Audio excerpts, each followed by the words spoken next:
Right, hello lovely people, welcome to image analysis within language analysis or argument analysis, depending on which you prefer.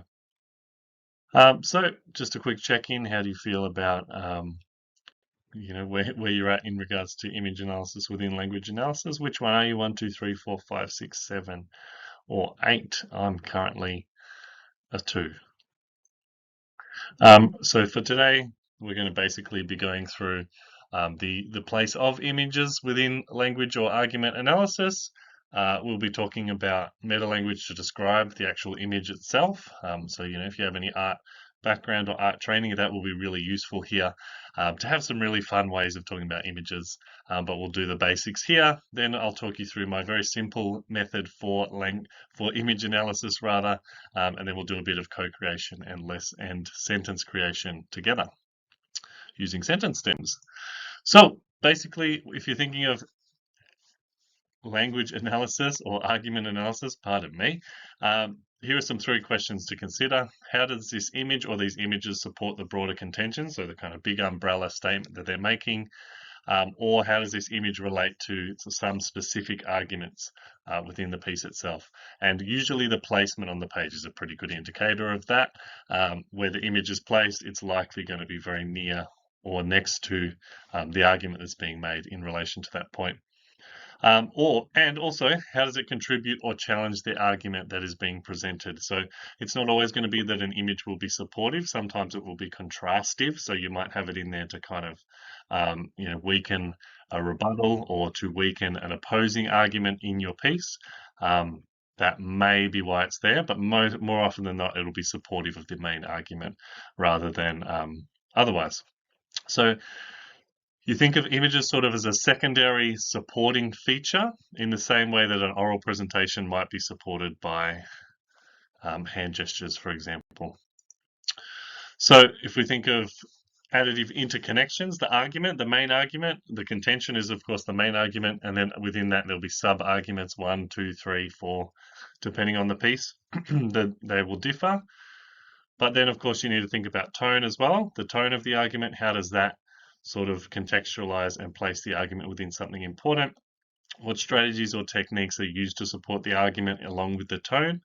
And then within that, the images, how do they fit in an additive and interconnected way? So we're never just talking about one of these elements in isolation, though that may be what you do firstly as a novice, as you're still trying to grapple with this sort of concept and get your head around it. You might do argument as one sentence, tone as a separate sentence, techniques as a series of singular sentences, and then image analysis by itself. But the more effective and successful you get at this kind of writing, the more that you'll find you'll be combining these into multiple, often multi-clausal, or multi-part sentences.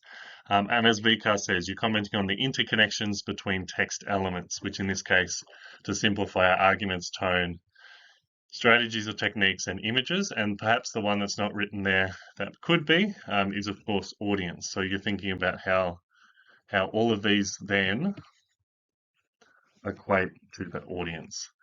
So how do they all sort of, it's kind of bearing down in that order, argument, tone, strategies, techniques, and images all equal the audience. And of course, we're talking about persuading the audience. That's the key here. And as always, try and be as specific as possible when talking about the audience. Don't just say the audience, but try and, locate who they are, where they are in the context of the speech or the written piece. So under the old study design, we used to warn students you have to mention every possible image or else, or you'll be in trouble. But under the current study design, that you need to mention at least one, and if you're aiming for a high scoring response, you're going to try to refer to all of them. And as we know from VCAA, visuals are employed for effect. And so as we've got here on the screen, under the old study design, if there was a little logo of a person, or maybe even the header itself for a blog or a website, you would be wanting to comment on that definitely. Under the new study design, you might sort of look at those 2 top elements and think, well, they're not that important, but you would definitely want to be analyzing the 2 clear images and not making such a focus on the smaller pieces that may not contribute a great deal to the broader argument. All right, so step one, we're labeling, we're describing the images, and we're going to bring in some useful meta language. So foreground, midground, background is just what you think. The foreground is the first layer, midground is the middle, and the background is the back, broadly speaking. Though obviously that's tricky to contain within an image. Then we think about proximity of elements. So the two things near, are they far away? Are the three things near, far away? Are they touching? Are they distant? Thing similar to media studies. Is it a high angled shot? Are we looking down? Is it eye level? Are we at the same level as the viewer with the image? Or is it low angle? Are we looking up? And as we remember from film analysis, high angle makes us feel powerful, eye level is equalizing, and low angle makes the thing that we're looking at seem more important or powerful than us. You could also bring in media language like a close-up, mid-shot, or long shot. Any more specific than that, I wouldn't bother going, but you could say that the image is a close-up shot or a mid-shot on the subject, or a long shot, but that's probably enough detail to go into in terms of shot type, and it might be useful or it might not be depending on your image. Focal point is sort of where the eye is drawn within a piece.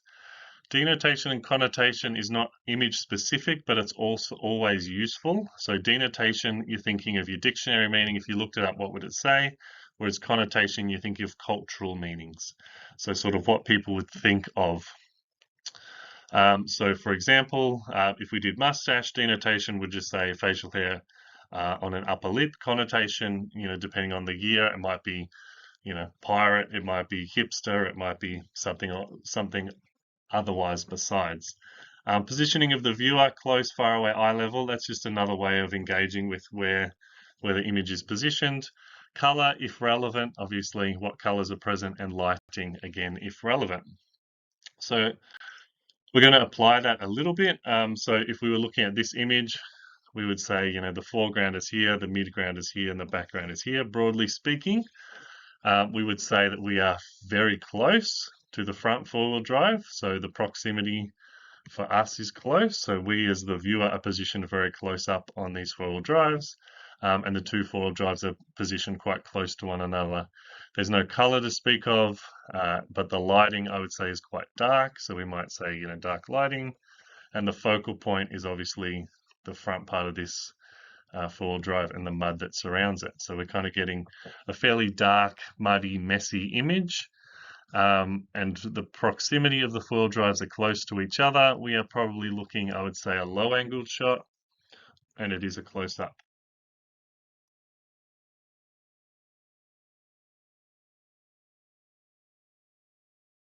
All right, so a simple method for visual analysis. There's not really an agreed upon format for this. As a body of English teachers, images probably aren't given as much weight as they could be. So we don't really have an agreed upon method, but what I like to use is very simple. What you see, what you don't see, therefore what you infer. And of course, the inference is based largely on the context of the argument and the background information panel on the text itself. So what I see is two four-wheel drives, a lot of mud, dark, cloudy skies. What I don't see is people playing, community spaces, grass, things like that. Anything especially beautiful. I see lots of ugly things. Therefore, I infer, without having even read the article at this point, let's say, I'm inferring that the four-wheel drives are not a welcome part of this scene or this scenario. Again, that's our image from the examiner's report. I've just pulled out a couple of different ways of how the image analysis is being done. An image depicting coupled with deliberately placing the image depicts. Those sort of points are good useful starters for us, sentence starters.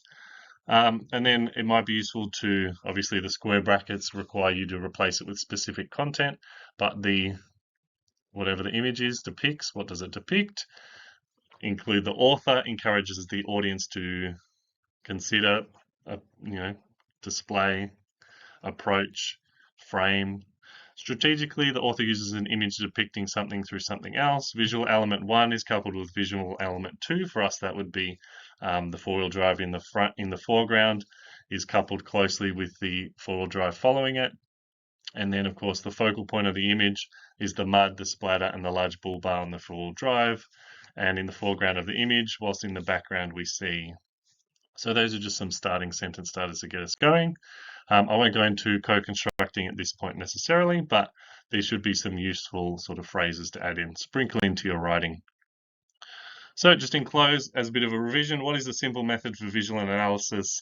What is one piece of visual analysis metalanguage you'll look to use in your writing? And how do images relate to texts within language analysis itself?